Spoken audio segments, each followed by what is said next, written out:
Hello everybody, and welcome back to another episode of Kira's Culinary Creations. I am Kira, and today we're going to be making a Funfetti Easter cake. What inspired me to make this cake is when my mom's friend asked me to make a cake for her son, and she wanted it delivered on Easter Sunday. So it came to mind for me that I had to make an Easter cake. And what better recipe to make an Easter cake with a Funfetti cake? Let's get started. Obviously, when you're making a cake, you always should start with your dry ingredients. So now what we're gonna add is our flour. And in this bowl, we have our salt, our baking soda, and our baking powder. Now we whisk it all together. Now that it's all whisked together, we're gonna put it aside. Now, in our mixer, we're gonna start with our wet ingredients, which is our 2 sugars, light brown sugar and granulated sugar. So we're gonna add that into our mixer. And I've already pre-melted my butter in this bowl. Now we're gonna mix it all together until it's light and fluffy. All right, most of our mixing is done. Now we just need to add our large egg, our sour cream,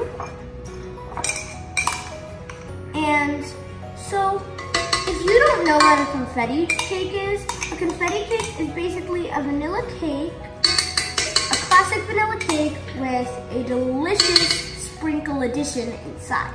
And when you're adding your sprinkles in, make sure that you don't overmix it, because if you overmix it, now we're adding our milk.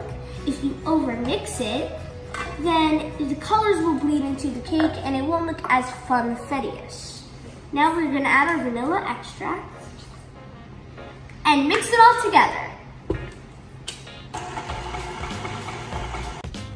All right, all of our wet ingredients are all mixed together.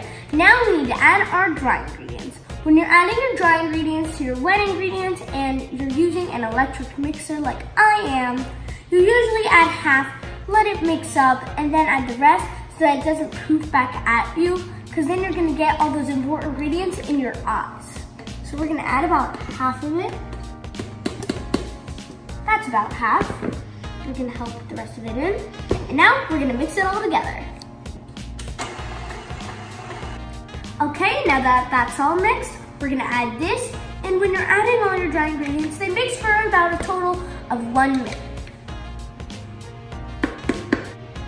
All right, our cake batter is done, but it's missing something. What makes a funfetti so fun? The sprinkles, and that's my favorite part. Now I'm gonna fold in the sprinkles. So let's add the sprinkles. Now I'm gonna fold in my sprinkles into my cake batter. Perfect. Now that I've filled up my first 2 pans, which are looking great, I'm using an ice cream scoop so that I don't make a mess, which I sometimes always do. So now I'm gonna fill it up, and I have already measured that I only use 3 scoops in each pan. 1, 2, and 3. And if you ever have any extra batter, just whip up some quick cupcakes. Time to put our last cake in the oven. I have preheated my oven to 350 degrees. These are going to be going in the oven for 25 minutes. Now we have to play the waiting game. Alrighty, our cake has come out of the oven. As you can see, it has chilled, and I have stacked it and put a crumb coat on it. For those of you who don't know what a crumb coat is, a crumb coat is when you cover your entire cake with just a thin layer of regular buttercream, or the type of buttercream that you made. Then after that, because you see all these blank spaces, it's all gonna be filled in when I go over it with some pretty rosettes in this blue, light blue pastel icing. So if you don't know what a rosette is, I'm gonna show you. So what I'm gonna do here is I'm gonna start here I'm gonna push on my bag. I'm gonna go around. Then like that. So that is an example of a perfect rosette. Well, not perfect, but a good rosette.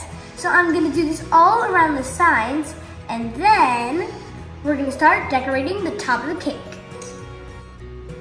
Alrighty then, all finished with all my rosettes on my cake. Now it's time for phase 2. We have to start off the top with some green buttercream that I have dyed, and with a grass tip, we're just gonna do little bits of grass on there.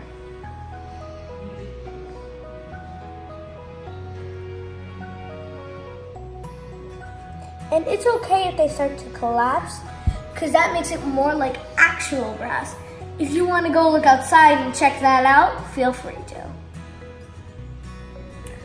My cake is in the fridge chilling right now so that my buttercream won't start to melt on my cake when I start to add the decor. Right now I'm working with some white fondant that I've dyed brown, and I'm rolling it out to make my finishing decorations. Since it's an Easter cake, can you guess what this is going to be turning into? Our cake is all out of the fridge and it is looking great. Now it's time to add our fondant decorations. I'm up a little bit higher because it's going to be hard for me to put them all on centered without being up. So we're going to take this big piece that we have already done. We're just going to stick it right there. Perfect. Now, the trick to getting fondant to stick to other fondant is you're just going to dab a little brush with water. Make sure that it's not soaking. Then I'm going to take this nose piece that I'm adding, brush it lightly, like that. Then we're going to stick it on right there. And boom, all done. And now we're going to do the same thing. Sometimes you don't even have to re-dip your brush because it'll already have the water from the other times.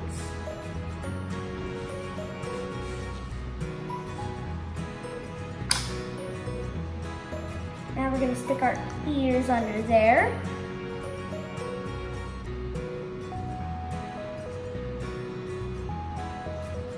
And now we're going to add some cute little whiskers.